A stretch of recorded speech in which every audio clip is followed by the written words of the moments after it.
Seguindo, né, os conselhos, né, dos meus alunos, né, eu peço a vocês, né, que compartilhem, né, dêem um like, tá, e se inscrevam nesse meu canal, Carlos Tonto, do YouTube. Vamos nos concentrar, né, no que chamamos, né, de curvas.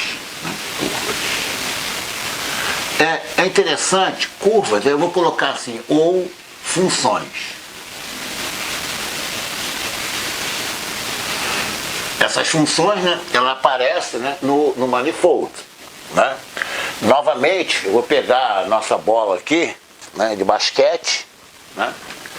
Suponha que aqui seja parte de uma superfície, né, que você vai caminhar. Cada ponto, né, dessa superfície, que é o manifold, né, tem uma temperatura, tá? Então, quando você corre por esses pontos, você sente, né, uma variação de temperatura, tá? Nós estamos no manifold, tá? Então você sente uma variação de temperatura, né? Por exemplo, com o tempo, né? Então eu tenho uma função temperatura aqui. Mas nós não podemos nem falar de função, né, em pontos do manifold. Para isso nós temos que fazer o quê? Usar um chart, né, usar uma carta, certo? E mapear, né, da forma paramétrica, né, para pontos aqui no manifold. Quer dizer, nós vamos criar um sistema de coordenadas, né? Atenção, ele só vai ser válido para uma regiãozinha, né, bem próxima ao ponto de interesse, tá certo? Nós vamos fazer um mapeamento, né, parametrizar, o melhor termo é esse. Tá? Até com o U e V que eu mostrei ali, né, na última aula. Tá bem claro isso? Então, o que eu vou fazer aqui? Tá? Ó, vamos supor, tá? Eu tenho meu manifold aqui, e aqui nesse ponto aqui em volta, vamos supor, né, que eu tenha um contorno, né, com várias temperaturas. Aqui vamos supor temperatura constante. Por exemplo, aqui 30 graus, né? Um exemplo, 30 graus, aqui 32 graus, etc. Tá? Aqui está meu ponto P aqui. Tá? Bom, como foi criado isso aqui? Né? Esses pontos, né, eles foram criados, sempre relembrando, né, no mapeamento, até eu chamei de U e V, né, certo? Aqui eu tenho meu grid, né? Eu fiz aqui, ó, meu X, uma função de UV, meu Y, uma função de UV, né? De UV. Vou parametrizar, né? Aqui, ó, né? Vários pontos aqui eu trago para cá. Então, eu tenho um sistema de coordenadas, certo?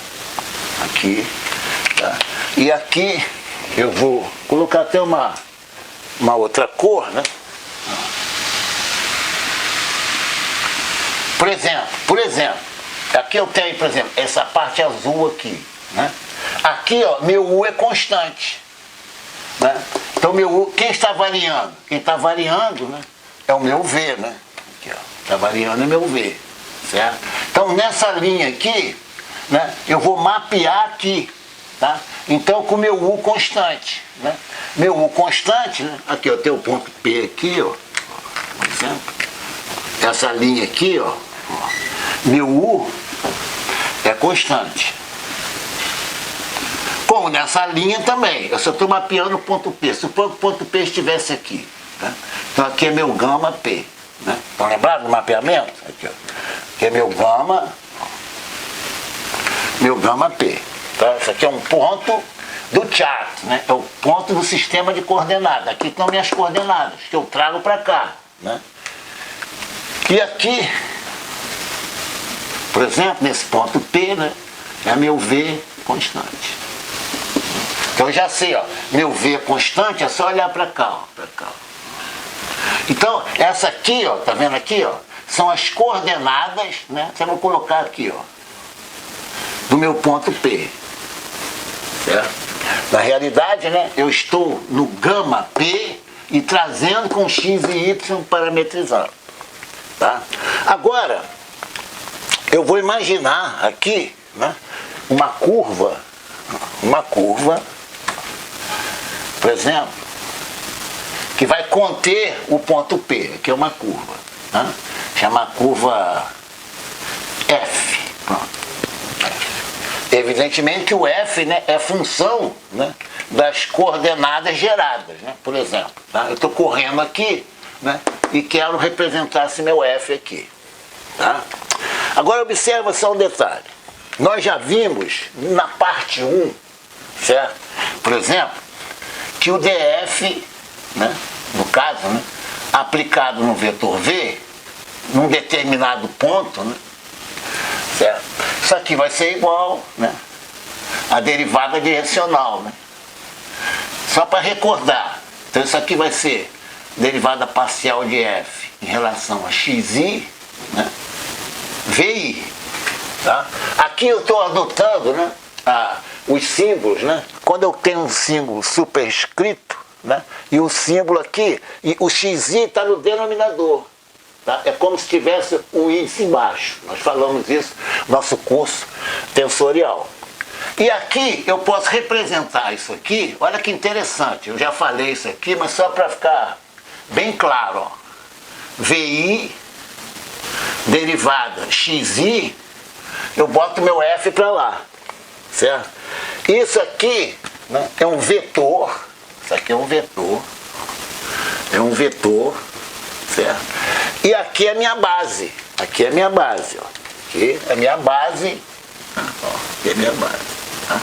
Olha que interessante, ó. Lá do nosso curso, né, de análise tensorial, um vetor, no caso, né, está atuando numa grandeza escalar, né? Então o resultado aqui, né, é um resultado escalar, né? Então isso aqui é um escalar, é um número, né? Então o vetor, não confunda com covetor, tá? Covetor é o dual desse aqui, tá? Isso aqui é a base, isso aqui é muito importante. Isso aqui é a base. Vetores base. É o de Rho de xi, certo? Agora, nós já fizemos. Vamos supor, né, que a minha função f seja... Nós já fizemos isso, tá? Eu vou até apagar aqui, ó. Vou fazer assim, ó. F, eu vou chamar de x e de xj. Aqui é meu f. Então aqui eu tenho x e de xj, certo? Vou colocar j aqui. Bem fácil, ó. Então onde tiver f aqui, eu vou colocar aqui, tá vendo? Ó? Vou colocar x e de xj. Então eu vou ter vi, né, ó, de Rho de xi, o f é o meu xj, certo? Lembrando que xi e xj, né, no caso, aqui, ó, é o x1, aqui é o x2, eu estou generalizando ali, né, para qualquer dimensão, certo? Isso aqui, ó, é meu delta ij, que atua no vi, vai me dar o vj, certo? Da onde veio isso aqui? Isso aqui veio daqui, ó, certo?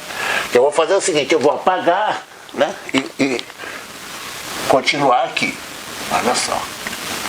Muito interessante. Até eu sei que o df, que eu estou chamando de xj, né, num determinado ponto, vai ser igual, no caso, né, a nabla f, no caso, o nabla de xj, né, VJ. Vou colocar o VJ aqui, certo? No caso. Isso aqui vai ser igual, né, que nós já vimos, né? Aqui vou colocar meu vetor V aqui, né? Nós já vimos, né, que isso aqui vai ser igual, olha como é que é fácil, ó. Isso aqui é igual a VJ. A VJ. Eu estou trabalhando no caso particular em que f é xj, certo? Agora eu vou pegar meu vetor V, tá vendo aqui, ó? Isso aqui, ó, é meu vetor V. Vou colocar aqui, ó, aqui. Isso aqui é igual a d xj no ponto P O V, aqui, ó, só repetir aqui, ó. VI, colocar assim, ó. D-RON, XI, no ponto P, né?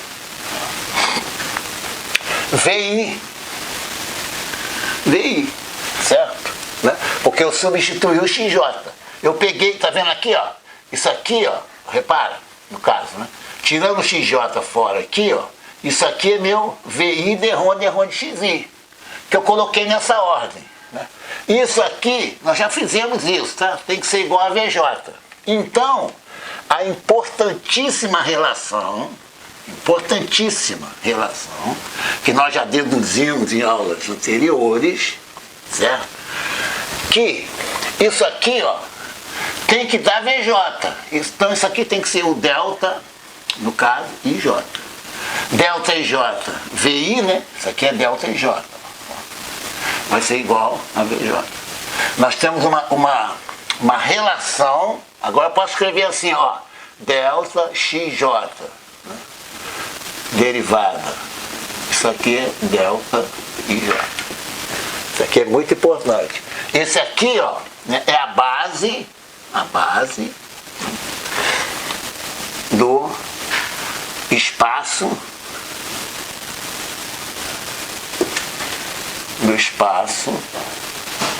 representado pelo dual, certo?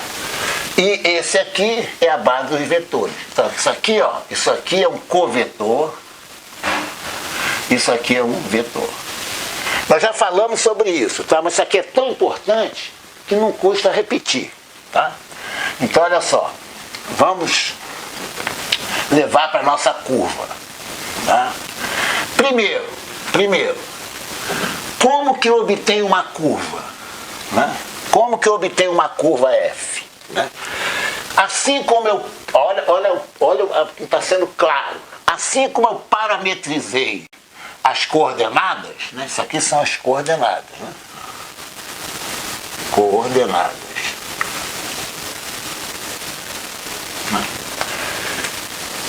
Assim como eu parametrizei, tá vendo? Parametrizei as coordenadas, eu vou parametrizar essa minha curva, certo? Então eu vou apagar aqui, ó. Eu já tenho as minhas coordenadas, né? Aqui, eu vou até apagar aqui, para a figura ficar bem clara. Ó. Então aqui, ó, eu vou desenhar, no caso, né, o eixo dos reais. Tá? Isso aqui é uma linha. Aqui, ó, eu vou chamar aqui, por exemplo, de T0, certo? Aqui é meu espaço, vamos supor, de 0 a 1. Então isso aqui é meu eixo dos T's. Alguns livros chamam de lambda, tá? Tudo bem.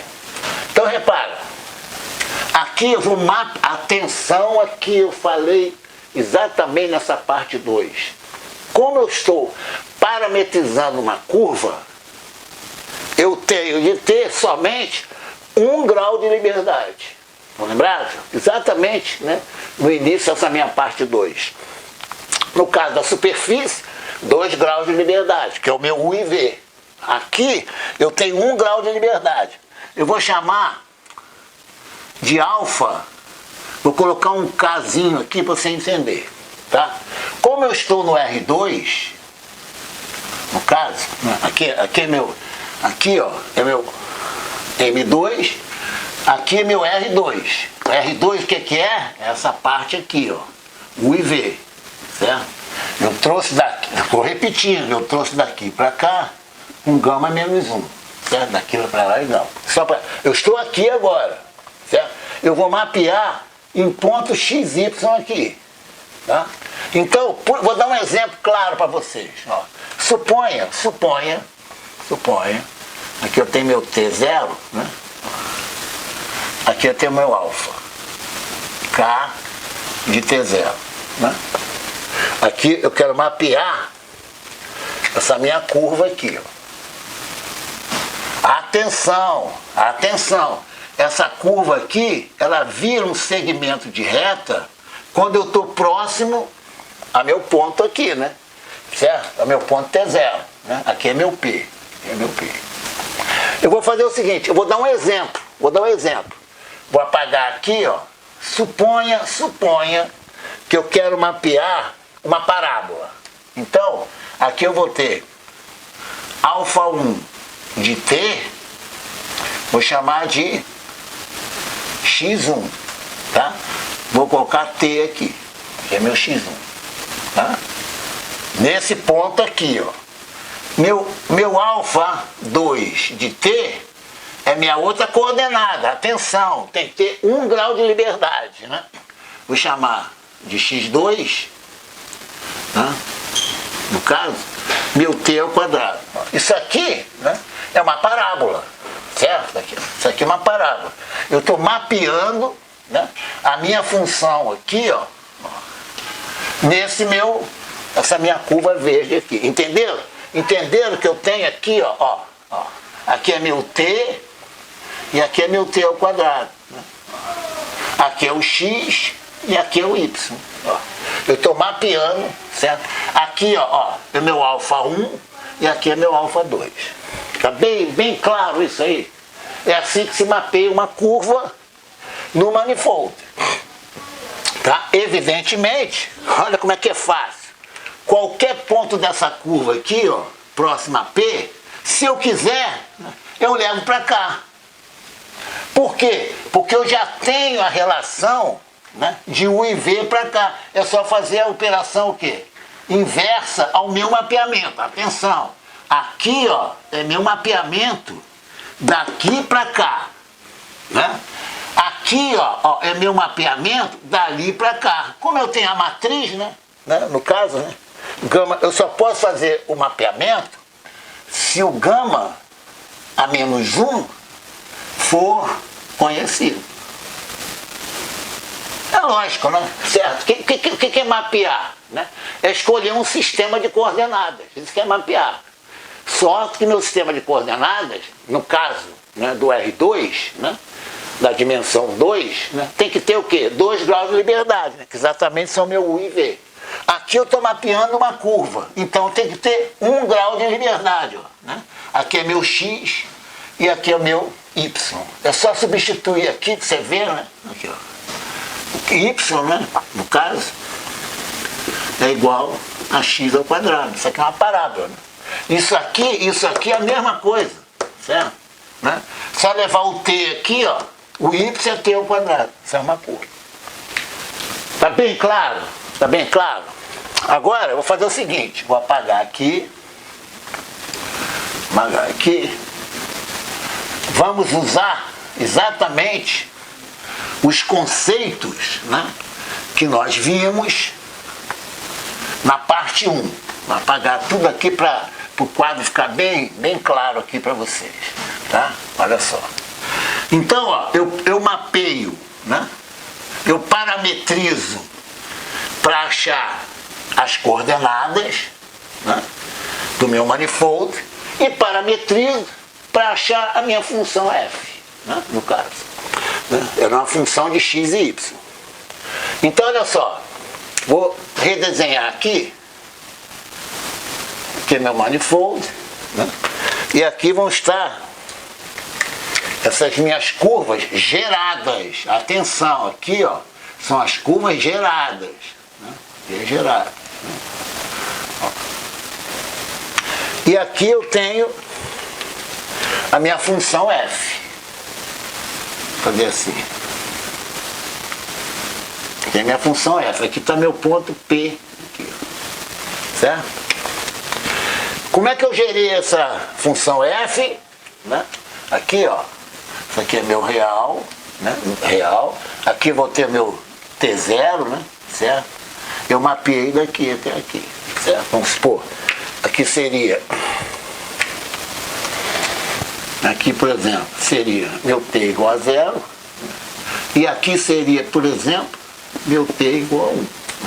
Eu varro aqui, ó, de 0 até 1. Certo? Eu tenho a minha função, alfa k, né? E até vou colocar assim, ó, t e t ao quadrado, né? Que é a minha parábola. Então eu mapeio em ponto x, y aqui. Tá claro? Agora eu vou fazer o seguinte. Eu vou criar um vetor v aqui. Tá? Meu V é tangente a essa curva aqui. Ó. que é meu vetor V. Certo?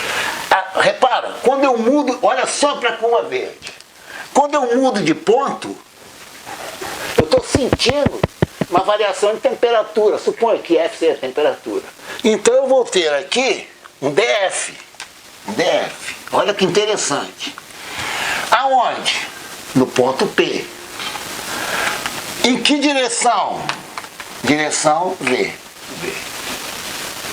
Aqui, ó. Isso aqui nós já fizemos. É a nossa derivada direcional, né? O que é isso? O que isso aí vai me dar? Tranquilamente, né?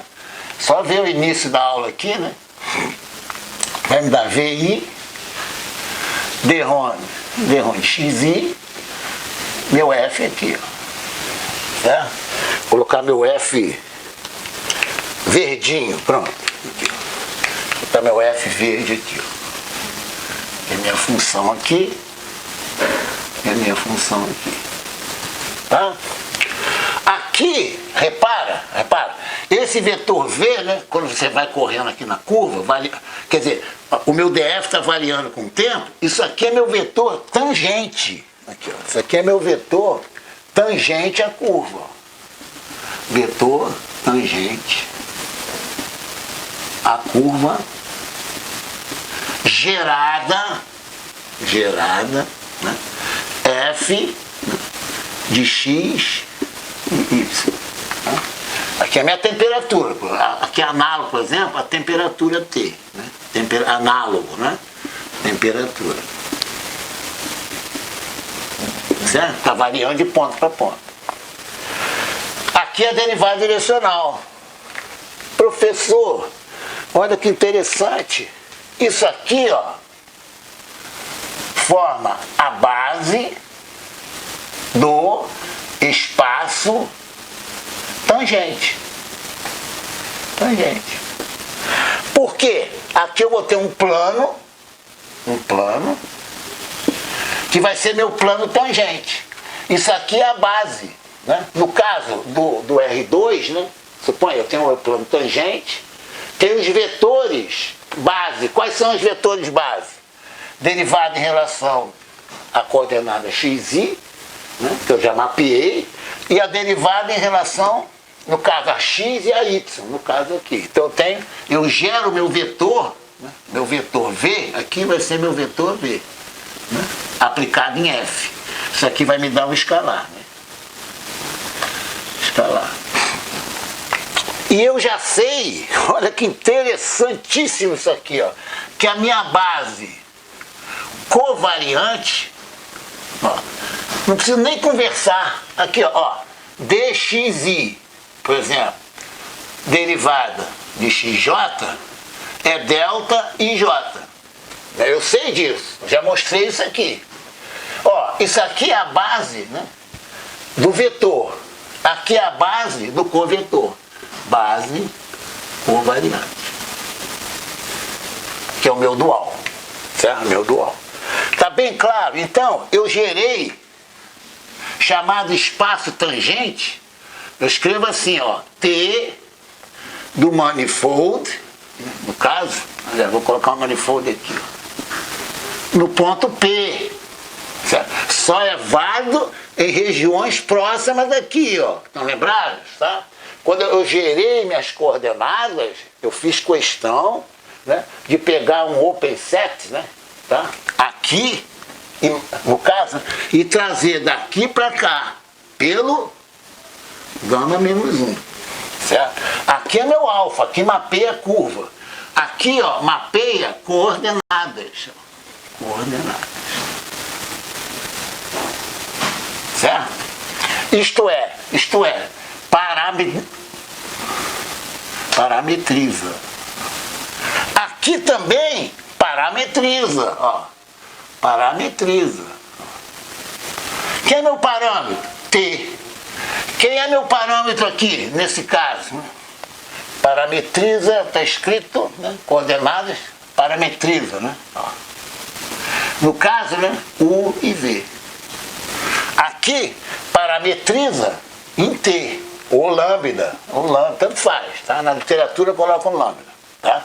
E na literatura também costumam colocar aqui meu X, para você mapear logo aqui meu X1 e meu X2, isto é, meu X e meu Y. Está bem claro isso aí, como aparece esse plano tangente. E tem o espaço, olha só, e tem o espaço dual. Está tudo aqui, ó. Eu tenho meu espaço dual. Qual é o meu espaço dual? No plano tangente, olha só. Então eu tenho meu manifold com as coordenadas bonitinhas, trazidas da onde? Da parametrização, certo? Do espaço euclidiano, tá? Então aqui, ó, eu tenho aqui meu manifold. Aqui. Nesse ponto aqui, eu tenho meu plano tangente. Aqui. Aqui eu tenho a minha base, aqui meu P, ó. Aqui eu tenho minha base, no caso, né, do espaço vetorial tangente. Aqui é meu plano tangente. Eu vou fazer assim para ficar bem claro. Aqui é meu plano tangente. Tangente em P. A base vetorial, ó, vetor, né, vai ser igual a essa base aqui, que geralmente, né, na literatura bota um I aqui. Tá? E você tem a base dos covetores no mesmo plano tangente, tá? Que vai ser meu dxi. Certo? Isso aqui é a base dos covetores, aqui é a base dos vetores. Você representa um vetor, tanto faz na base covariante, como na base dos vetores. Né? Por exemplo, um vetor, vou chamar até de F, pronto. Ó. Você pode fazer assim, ó. F1 dx1 mais F2 dx2, isso aqui é igual, ó, tem que mudar as coordenadas, ó. Vou chamar de G. G1 derrone de x1 mais G2 derrone de x2. Eu representei o mesmo vetor, né? Aqui é o espaço base covariante. De quem? Do plano tangente. Esse espaço pode ser gerado, né? Por isso que eu escrevo assim, ó, T, olha só, M, aqui é o P, eu boto um asterisco aqui, ó. Isso aqui é o dual. Tanto faz eu trabalhar com os vetores, aqui, ó, vetor base, como trabalhar com o vetor base dual. O vetor é o mesmo, né? O vetor é o mesmo. Né? Então, os nossos exemplos da parte 1, que é a álgebra exterior, né? Todos aqueles dx que nós aprendemos, né, e tal, aquilo pertence ao plano tangente, né? No caso é o plano cotangente, não é nem plano tangente, é plano cotangente. Certo? Então, eu tenho em cada ponto, olha que bacana, ó, eu tenho em cada ponto do meu manifold, é essa visão de field, de campo. Aqui, então eu tenho aqui, ó, olha que interessante. Ó. Você tem aqui meu manifold. Aqui eu tenho meu ponto P. Aqui meu ponto Q. Aqui meu ponto R. Meu ponto S, etc. Né? Aqui, ó, eu tenho. Aqui eu tenho no caso, meu V. Tenho meu V dual. Nesse ponto, né? Tudo em P. Tá? Aqui minha bandeirinha já é outra, ó. É outra, ó. Aqui, ó, atenção, isso é muito importante. Aqui é uma outra geração de coordenadas que não tem nada a ver com a geração aqui. Porque eu crio uma região aqui e mapeio do euclidiano para cá. Então eu tenho um sistema de coordenadas aqui, ó, certo? Ó. E tem um outro sistema de coordenadas aqui, ó. Aqui, ó. Ó. E outra, aqui mesmo, Eu posso ter vários sistemas de coordenadas, né, no mesmo P. É só mudar o quê? A parametrização, que nós chamamos a atenção no final da última aula da parte 2. Eu mudo a parametrização, né? Eu mudo, né, sem alterar os pontos, aqui, ó, sem alterar os pontos, onde eu tenho, no manifold, onde eu tenho a minha bandeirinha, né? Certo? Temperatura ou altitude, tanto faz, pressão, tanto faz. Isso aqui é mais importante. Aqui, ó, quando eu mudo daqui para cá, eu mudo a parametrização. E aqui mesmo eu posso mudar a parametrização. Professor, repete um pouquinho, tá um pouco confuso. Olha só, olha só. Olhem só para o ponto P. Só para o ponto P, tá? Olha só, até vou repetir aqui, para ficar bem claro, porque isso aqui confunde muito o aluno. Ó. Aqui eu estou olhando só para o P. Se eu tiver, aqui é meu U, aqui é meu V. Se eu tiver uma parametrização assim, ó, por exemplo, x igual a U mais V e y igual a U menos V, eu parametrizo, tá vendo aqui, ó, por exemplo, assim, ó. Certo? Parametrizei, né? Se eu mudar a minha parametrização, ó, aqui é meu U, aqui é meu V. Por exemplo, x igual a E elevado a U vezes V. Y igual a log, no caso, na base V de U. Ó. Eu mudei minha parametrização. Aqui, ó. Eu vou gerar um outro sistema de coordenadas no ponto P. Aqui, ó. O ponto não mudou. Aqui, ó. Então eu tenho aqui, ó, um outro sistema. Ó. E assim sucessivamente. Bem claro. Você não pode alterar. Então eu posso alterar no local, mudando o quê? Mudando a parametrização. E sou obrigado a alterar quando eu mudo do ponto P para o ponto S, para o ponto Q, etc. Tá? Cada um deles vai ter o seu respectivo, que até vou colocar assim, ó, para ficar bem claro para vocês. Ó. Aqui, ó, TP, M, TP, asterisco, M. Eu vou puxar a bandeirinha aqui, ó. Nesse ponto aqui, para não ficar congestionado, ó, aqui eu tenho minha bandeirinha aqui, ó, é um outro ponto. Eu tenho meu V do ponto R, eu tenho meu espaço vetorial dual do ponto R, aqui eu tenho meu T, R, M, aqui é meu ponto R, ó. E aqui eu tenho meu T do ponto R, asterisco, M. Que é meu espaço dual. Professor, quem é a base desse espaço aqui, ó, né? Vetorial? É d xi. Quem é a base desse espaço vetorial? dxj. E ele tem uma ligação dual. Exatamente, recomendo, assista meu curso sobre tensores, mestrado e doutorado da UERJ. Esse é o título, tá? Tá tudo mastigadinho, que é espaço dual, tudo direitinho lá, certo? Então aqui eu estou partindo do pressuposto que eu falo em dual, você já sabe o que é, tá? Tá bem claro? Eu vou encerrar por aqui, certo? Para a aula não ficar... E agora eu me lembrei, né? Se gostaram, compartilhem. Peça aos colegas para se inscrever. Já está inscrito, tudo bem, é o tal do sininho, tá bom? E se gostou, dá um like. Nós estamos caminhando, atenção, engenheiros, tá? Eu não quero excluir os matemáticos, pelo amor de Deus, não é isso. Engenheiros e físicos, nós estamos caminhando para aplicação física, aplicação, né, em engenharia. Isso, inclusive, serve até para engenharia elétrica, tá? Porque engenharia elétrica você trabalha com o teorema de Gauss, né, do Stokes e de Green, né? Mesma coisa na parte da mecânica.